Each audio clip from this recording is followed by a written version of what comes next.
बॉलीवुड की दिलकश अदाकारा जूही चावला ने 80 से 90 की दिहाई में बॉलीवुड को मुतादिद सुपरहिट फिल्मों से मालामाल किया। जूही चावला की दिलफरेब मुस्कुराहट और घुंघरियाली सुनहरी जुल्फें लाखों को अपना दीवाना बनाने में कामयाब रहीं। जूही चावला ने जो भी किरदार अदा किया, इस कदर हकीकत पसंदी और दिल से अदा किया कि फिल्म बीनों की दाद हासिल किए बगैर ना रह सकी। साल 1984 में जूही चावला ने मिस इंडिया ब्यूटी पेजेंट अपने नाम किया, जबकि 1986 में उन्होंने फिल्म सल्तनत से अदाकारी की दुनिया में कदम रखा। जूही चावला को अपनी डेब्यू फिल्म से ज्यादा शोहरत हासिल नहीं हुई, लेकिन आमिर खान की फिल्म कयामत से कयामत में उनका बतौर हीरोइन जलवागर होना उन्हें रातों रात सुपरस्टार बना गया। जूही चावला की दीगर मशहूर फिल्मों में यस बॉस, डर, हम हैं राही प्यार के, इश्क और लुटेरे शामिल हैं। अगरचे जूही चावला की पेशेवराना जिंदगी बहुत कामयाब रही, लेकिन उनको निजी जिंदगी में बेइंतहा मुश्किलात का सामना रहा। जूही चावला ने अपनी फिल्म डुप्लीकेट की शूटिंग के दौरान अपनी वालिदा मोना चावला को हमेशा के लिए खो दिया।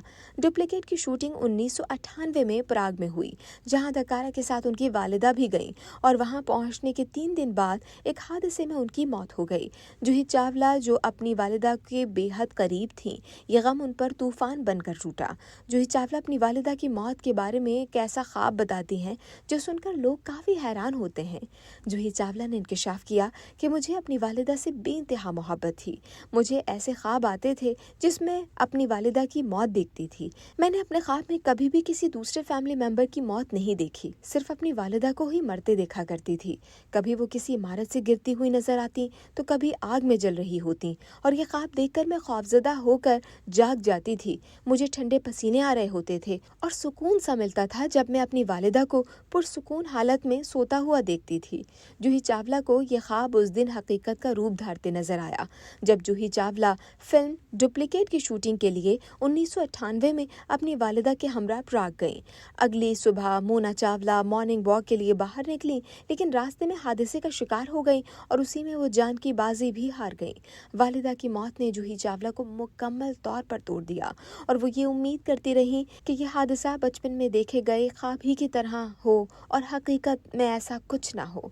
भारतीय मीडिया को दिए एक इंटरव्यू में जूही चावला ने अपनी वालिदा की मौत के बारे में बताया कि हम प्राग पहुंचे और अगले दिन करण जौहर की सालगिरह थी, इसीलिए मेरी वालिदा और मैं करण के लिए एक तोहफा लेकर आए। अगली सुबह मैं शूटिंग के लिए निकल गई और मेरी वालिदा मॉर्निंग वॉक के लिए, पर वो कभी वापस ना आई। ये नाकाबिले यकीन था, क्योंकि एक रोज कबल हम वहां पहुंचे थे और हादसे से सिर्फ 3 दिन बाद हम उनको कॉफिन में वापस ला रहे थे। जूही चावला ने एक इंटरव्यू में ये भी बताया कि ये उनकी जिंदगी का सबसे मुश्किल दौर था और उस दौरान शाहरुख खान ने उन्हें तन्हा नहीं छोड़ा। उनकी दिलजोई के लिए हर एक तरीका अपनाया, क्योंकि वो वालिदैन को खोने का दुख बहुत अच्छी तरह जानते थे।